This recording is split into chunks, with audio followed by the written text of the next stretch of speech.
Hey, what is going on, everybody? Welcome to Upkick episode 505. I am Brendan. UFC 319, Duplessis versus Chimaev. This is going to be the prelims. Baysangur, Susurkaev versus Nolan, the rest of the prelims. We're going to talk about all the fights here, kind of go through them, break them down a little bit, and talk about what happened on this card, do a little fight recap for you so you don't have to sit through 3 hours of fighting if you don't want to. If you like this kind of thing, subscribe to the channel. That way, next video is coming out. I'd really appreciate it. Timestamps are down below. Let's talk about Baysangur Susurkaev versus Nolan. Susurkaev did not give a crap until he got cracked. Like, he did not care.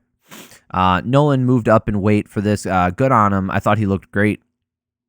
I think the biggest takeaway from this was that Nolan is game. I think he looks fantastic. I'm excited to see what he can do fighting in his natural weight class down at lightweight.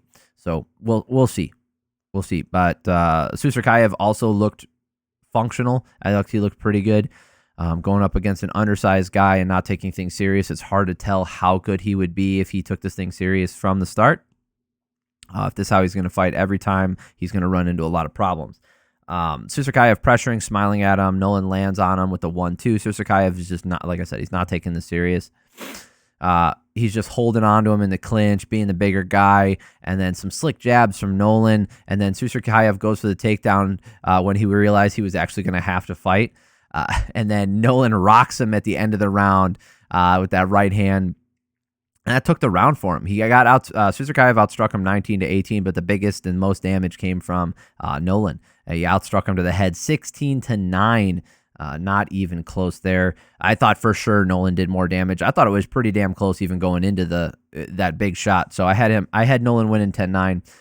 Second round, almost immediately, Susurkaev kicks the inside of the knee, and it hurts. It hurts Nolan, and he kicks him again, and you can tell it's hurt, right?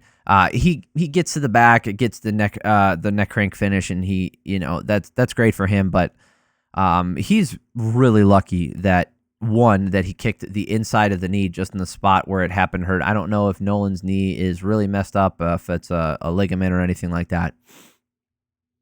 But, usually you're not aiming for the inside of the knee. You're aiming for the thigh, or if you happen to hit the knee, it's okay. But, it's not a freak accident necessarily, and he did cause the damage himself, but a little bit of luck played into this one. I feel like if that doesn't happen, Nolan makes this a bit of a dogfight, and I was really looking forward to it. But we were robbed of that because of a knee injury. So, oh well. Gerald Meerschaert, why? Why is he still in the UFC, guys? I want to see something. Gerald Meerschaert is okay. So he lost to RDR. Fine. Brad Tavares, again, good fighter, so all right. And now Michael Oleksiejczuk. And it wasn't even close. Oleksiejczuk was swinging hard early with that left hand, just looking to land. Meerschaert going for horrible takedown attempts. Oleksiejczuk started landing really hard. He hurt him with a left hand and an uppercut. And he knocked him down twice and got the finish. Just Oleksiejczuk just kind of beat the shit out of him. And yeah, Meerschaert just doesn't have the chin to hold up to this stuff anymore. I mean, he's gotten hurt before and able to weather the storm and go into grappling exchanges, but no, thank you. I really don't want to see him fight anymore. Jessica Andrade versus Loopy Godinez. Not too bad. I don't know about the scorecards. I am interested to see if anybody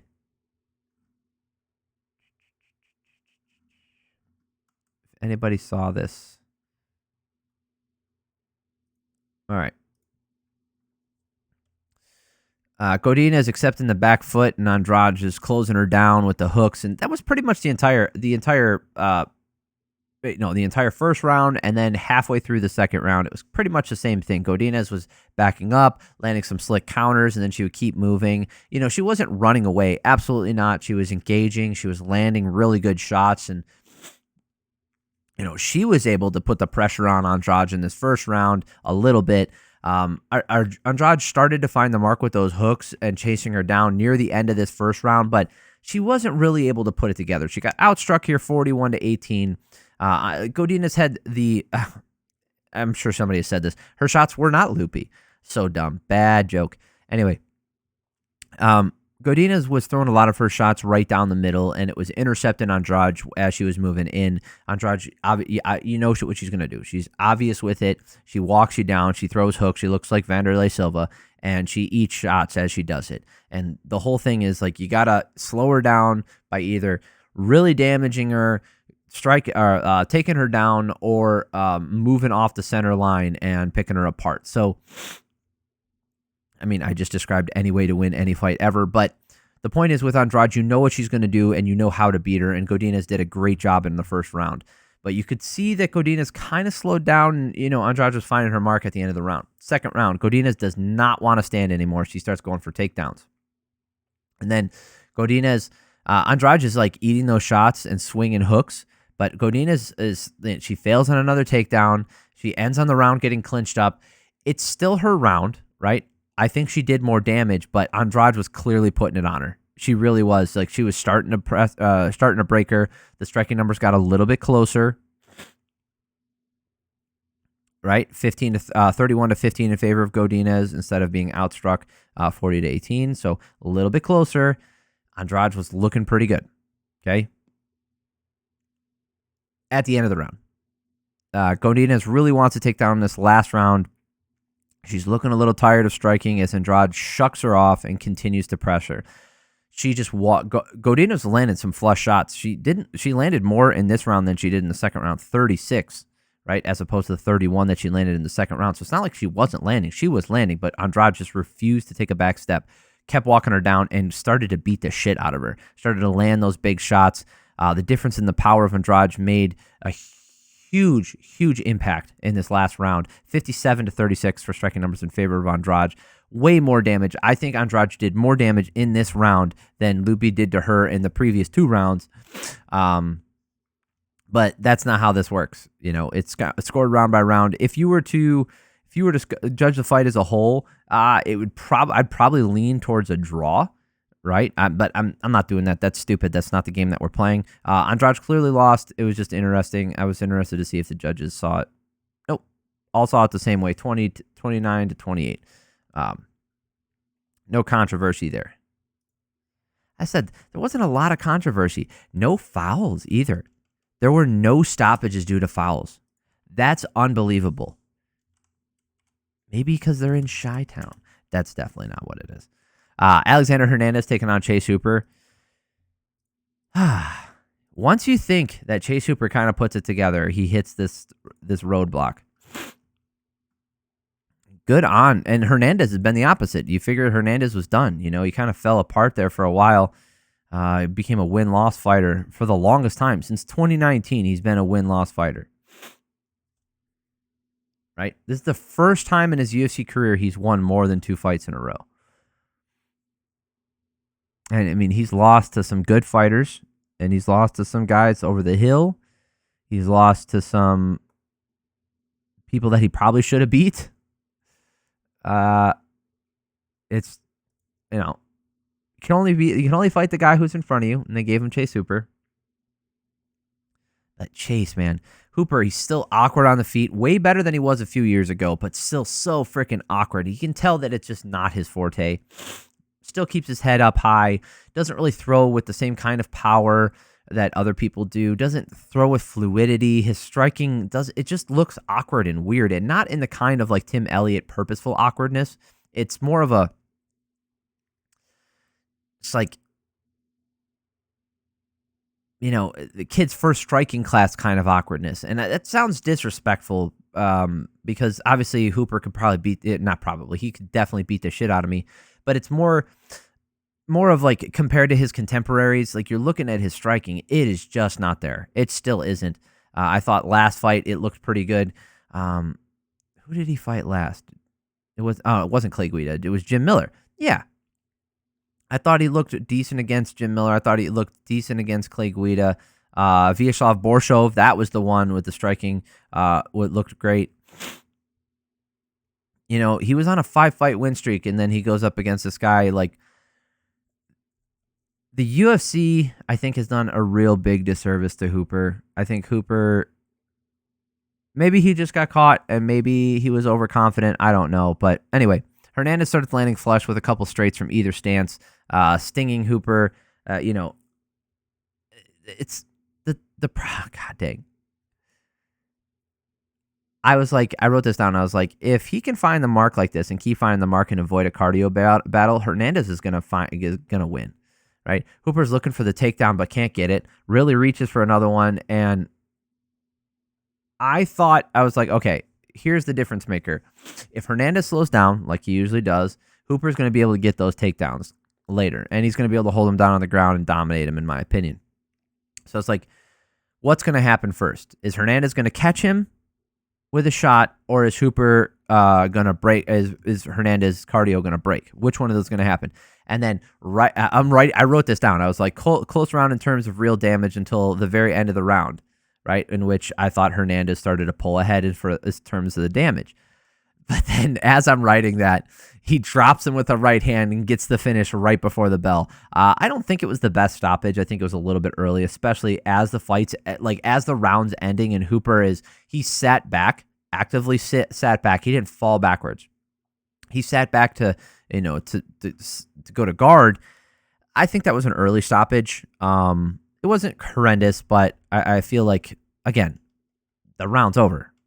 And he still has his wits about him. He's clearly making a defensive or offensive effort, depending on how you look at, pulling guard. But he's clearly doing a fight move. It just wasn't enough. All right, Edson Barbosa versus Drakkar Klose. This one was upsetting. Let's look at this. Let's look at this together, and you tell me what. I'll provide my argument. All right, Barbosa goes for low kicks. Klose using that boxing to put pressure on him, then goes spinning. I just don't think it was the best idea. He kept spinning, and later on in the night, spinning attacks really paid off, but not so much early. Barbosa going after those low kicks inside and out, landing a big right hand over the top, and Edson staying in the clinch and landing some body hooks and some close kicks the back of his legs with his heel. And he was stomping the feet. Those aren't really significant strikes. So those don't add up the same way. And looking at the significant strikes in this round, 24-15 in favor of Barbosa. Good body shots, good leg kicks. Those knees to the body were effective. Klose looks real wide-eyed, looking to stay on the outside and counter Barbosa, going to the body with some spinning kicks and hooks to the... It just was a boring round, which you figure would be good for Klose, but I thought Barbosa outlanded him, which he did, and I think he even out-clinched him, right? He had more control time, 1:26 of control time, outstruck him. Yeah, the total strikes were 68-26 in favor of Klose, but those were, heels to the back of the leg and foot stomps. Like, those are not fight-ending techniques. Those are a means to an end, and they're thrown out if the significant strikes are a clear differential for one person. The damage clearly went to Barbosa in this round, right? I don't think that's controversial. I gave this first round to Barbosa. Second round here, Klose is finding success with the step-in jab and the 1-2. Klose landing some hard right hooks and tight, rocking Barbosa, but stands in the clinch. He rocks him, has an opportunity, in my opinion, to finish the fight because he could, Barbosa didn't pull him in or go for the clinch himself. Klose went into the clinch. Again, armchair quarterbacking, I'm not there. Barbosa having a real hard time staying on the outside long enough to pick him apart, and he's just getting outstruck this round. They slug it out with Barbosa landing to the body with a spinning kick and a left hook. Klose landing up top with that right hand. 19-19. Oddly enough, Barbosa's best success in this fight is when he's landing in the brawl, which is what he's on the losing end of. Sorry. Is that landing in the brawl, which he's on the losing end of? Oh. So, outside of the big shots that he's landing in the brawl, right, which he's on the losing end of. So his best shots, his best strikes were in the brawl, but he was getting outstruck when he was doing that. The clinch work is where he was winning. Obviously not this one because he got clinched up and pushed against the cage. But he still had a minute of control time in this round in the clinch. Last round, clinch, Barbosa getting the advantage, landed the body with the knees. Klose is landing up top, and Barbosa finding the legs in the body. And I didn't think Barbosa would ever win such a slow, clinchy fight. But I gave it to him. It's a boring fight, and you figure that's going to be closest. But look at the striking numbers, 29-13 in this last round. I do not think those judges saw any of those knees to the body as effective. Yep, that's what I figured. Look at the scorecards here. Look at the scorecards. Derek Clearly and Brandon Mason gave the last round to Klose. How the fuck do you do that? How the fuck do you guys do that? They both gave him the first round. Saul D'Amato's the only one who got the last round right. That first round he gave to Klose. All right, I disagree.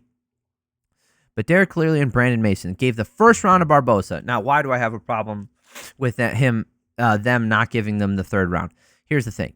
Saul D'Amato makes logical sense because the first round was closer than the last round, right? Barbosa clearly won the last round by a larger margin. I thought he won the first round as well, but it wasn't as clear, right? So Saul D'Amato's train of logic can be followed here. Derek Clearly and Brandon Mason cannot claim the same thing. If they thought that Barbosa won the first round, there is no reason that they wouldn't think that he won the last round. They fucked him. This was bad. These are bad scorecards, folks. Not just because they don't agree with me. It's their logic. Their logic makes no sense. If everybody had scored it as Saul D'Amato scored it, I could understand. This is bad. These are bad scorecards. Holy shit. These are not good. All right, we need to move on.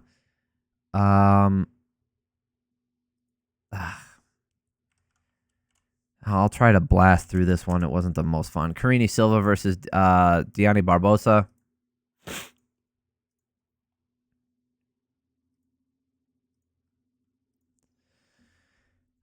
Barbosa was having some success with low kicks in there, long feeling out process over 2 minutes. Silva being forced to react and reach, only landing partially with the right hand or some low kicks, but she wasn't finding success early.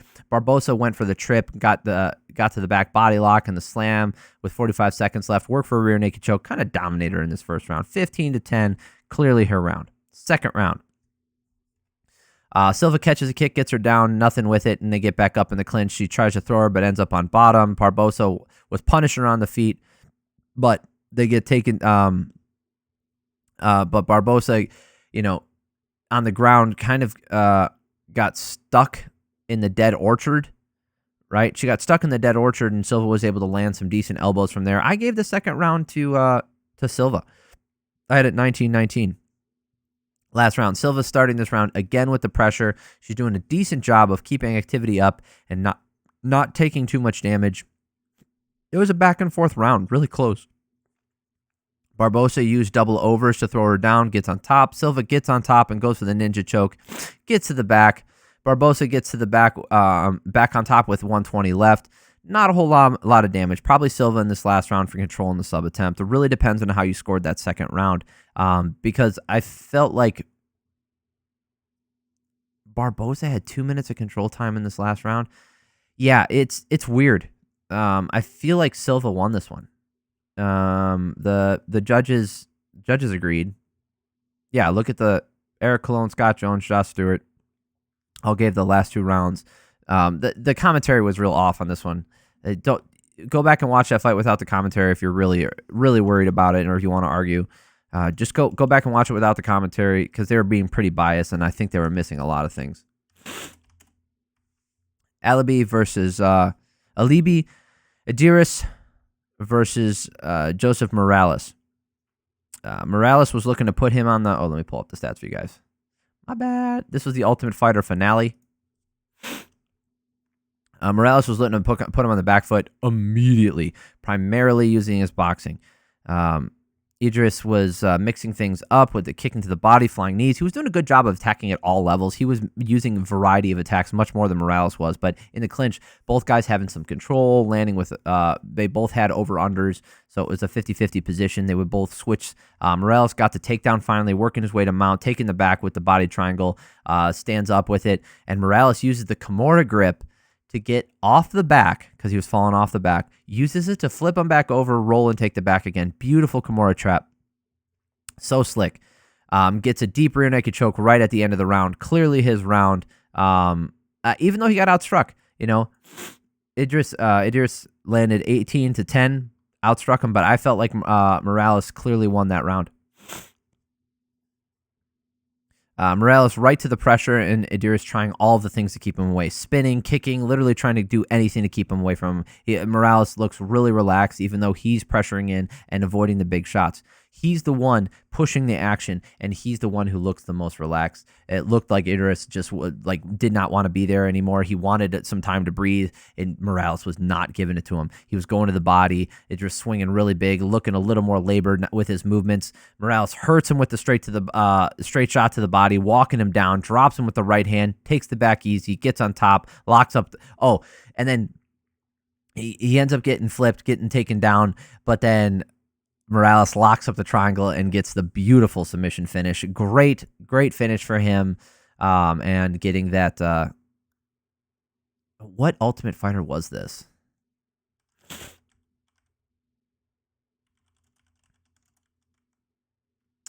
Season 33? Yeah. 33 seasons of this, guys. 33. That's crazy. That's so many. It's not 33 years. No, can't be.